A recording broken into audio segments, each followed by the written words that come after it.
به تازگی مهمون استودیوی آرکیتکت در ساختمان کاردل بودیم. برای ما فرصتی بود تا از نزدیک با آرکیتکت و بنیانگذارانش، زوج معماری که 5 سال با دقت، حساسیت و عشق آرکیتکت رو ساختن، آشنا بشیم. یکی از چیزایی که واقعا توجهمون رو جلب کرد، ارائه پروژه ها با واقعیت مجازی بود. ما تونستیم خونمون رو بعد از طراحی و قبل از ساخت ببینیم، توش قدم بزنیم و تصمیم بگیریم.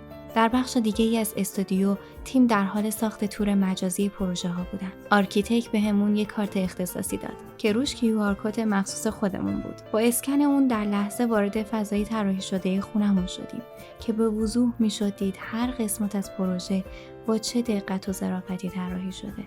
در نهایت دفترچه‌های طراحیشون رو دیدیم، شامل تمام نقشه‌ها، دیتیل‌ها و رندرهای پروژه، با دیزاینی دقیق، منظم و چشم نواز. تو آرکیتکت به هر جزئیاتی فکر شده و چیزی فراتر از زیبایی اتفاق میفته.